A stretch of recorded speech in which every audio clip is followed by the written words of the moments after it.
गरीब आदमी बद्दू रात के वक्त वो कहीं बेचारा सुबह से चला था, मदीने पहुंचते उसे रात हो गई। उसने डरते हुए ना खैमा ही बाहर लगा लिया। जहां रात हुई ना, आधी रात हो गई, 1-2 बजे समझ ले पहुंचा मदीने, तो उसने बाहर ने खैमा लगा लिया। बीवी उसकी उम्मीद से थी, बच्चे की विलादत का वक्त करीब आ गया, बीमार हो गई, उसने खैमा लगाया। बीवी अंदर है, हजरत उमर फारूक गश्त पे थे रात को, साथ एक गुलाम था। हजरत उमर फारूक रज़ी अल्लाह ताला अन्हु कहने लगे वो आग जल रही है थोड़ी सी, पता करो कौन है। तो आपका गुलाम पता करने गया तो बद्दू ने डांट दिया, कहने लगे जाओ तुम्हें क्यों बताऊं। हजरत उमर खुद गए, कहने लगे मुसाफिर भाई बता तो सही। कहने लगा जी छोड़े, मैं आपको क्यों बताऊं, मैं कौन हूं, कैसे आया हूं। फरमाया खैमे के अंदर से कराहने की आवाज आती, कोई दर्द से चीख रहा है, बता हमें बात क्या है। कहने लगा जी मैं फलां बस्ती फलां इलाके का एक गरीब हूं, अमीरुल मोमिनीन उमर फारूक से मिलने आया हूं और रात हो गई है तो यहाँ खैमा लगाया है, सुबह मैं उनसे मिल के चला जाऊंगा। तो रात को तकलीफ देना पसंद नहीं किया, तो मेरी बीवी उम्मीद से थी, अब बच्चे की विलादत का वक्त करीब है, पास कोई नहीं। हजरत उमर कहने लगे तू ठहर, मैं अभी आया। चेहरे पे नकाब, उसे बताया नहीं मैं ही अमीरुल मोमिनीन। उमर दौड़े गए, अपनी जौजा से कहने लगे अगर तुझे बहुत बड़ा अजर मिल रहा हो तो हासिल करेगी। क्या करूंगी। तो कहने लगे चल फिर मेरे साथ, बहुत बड़ा अजर है। एक दोस्त के यहाँ विलादत का वक्त है, जरूरत की चीजें साथ ले लो। उस औरत ने थोड़े दाने ले लिए, घी ले लिया। हजरत उमर से कहने लगी लकड़ियां इकट्ठी कर ले। अमीरुल मोमिनीन, काउंसलर की बात नहीं बता रहा आपको, मैं आपको एमपीए की बात नहीं बता रहा, एमएनए की बात नहीं बता रहा, जो 10 गांवों को मिला के चेयरमैन बना उसकी बात नहीं बता रहा, उसकी बात बता रहा हूं जो 22 लाख मुरब्बा मील का हुक्मरान है।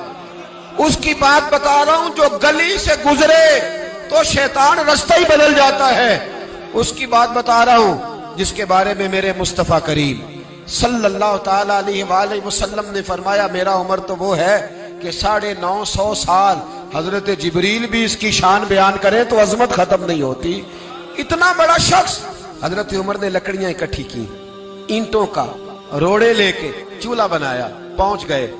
आपकी जौजा कहने लगी ये थोड़े दाने डालने, घी डालने और एक लकड़ी लेके इसको हिलाएं, तैयार करें। खुद जौजा अंदर चली गई, हजरत उमर बाहर पकाने लगे। वो बद्दू कहता है मैं इस तरह का उनके साथ बिहेव करने लगा जैसे को किसी चौकीदार के साथ नहीं करता। मैंने समझा ये उमर ने चौकीदार रखे आने जाने वाले मेहमानों का।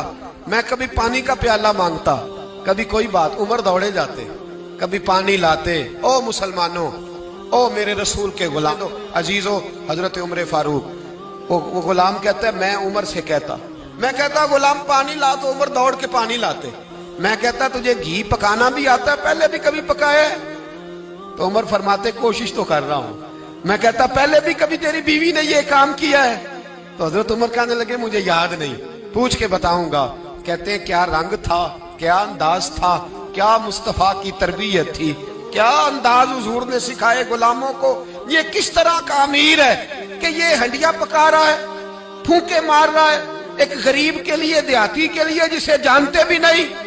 अंदर उस शख्स की बीवी के यहाँ बेटा पैदा हुआ तो हजरत उमर की बीवी अंदर से बोल के कहने लगी अमीरुल मोमिनीन मुबारक हो, आपके दोस्त के यहाँ बेटा पैदा हुआ है। जब कहा ना अमीरुल मोमिनीन मुबारक हो तो वो शख्स कहता है मेरे हाथ कांपने लगे और मैं इस तरह दौड़ा कि मेरी पगड़ी गिर गई। मैं दौड़ा तो उमर ने बुलाया, कहा किधर जाते हो? कहने लगा आप अमीरुल मोमिनीन हैं, आप अमीरुल मोमिनीन, आप उमर हैं। कैसर किसरा जिसके नाम से कांपे आप वो हैं, जिसे मुस्तफा ने दुआ मांग के अल्लाह से मांगा वो वाले उमर है आप, जिसके लिए अलीउल मुर्तजा फरमाते मैं रोज दुआ करता हूं वो वाले उमर है, जिसके बारे में अबू बकर सिद्दीक ने फरमाया था कि मैं अल्लाह से कहूंगा मौला जो तेरे महबूब की उम्मत के हक में सबसे बेहतर था मैं उसे खलीफा बना के, वो वाले उमर है। उमर अमीरुल मोमिनीन की बीवी वो तो खातून अव्वल होती है, वो तो मलका होती है, और तेरी बीवी दाई बनकर एक गरीब के बच्चे के पास बैठी रही है विलादत के वक्त। उमर अमीरुल मोमिनीन होके तेरी दाढ़ी सारी धुएं से भर गई तो ड्यूटी करता रहा। तो सैयदना उमर रो पड़े और उस बद्दू को सीने से लगा के कहने लगे तुझे पता नहीं तू कहां आया है, اس شہر کا پتہ ہے؟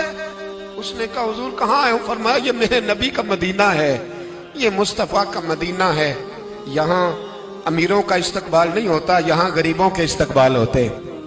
یہاں حضور نے اس اسٹیٹ پہ میرے رسول پاک نے وہ والا رنگ دیا ہے کہ اب غریب سر اٹھا کے جینے لگے ہیں، اب مزدوروں کو عزتیں ملنے لگی ہیں، اب یتیموں نے سر اٹھا لیا ہے کہ ہمارا کوئی سننے والا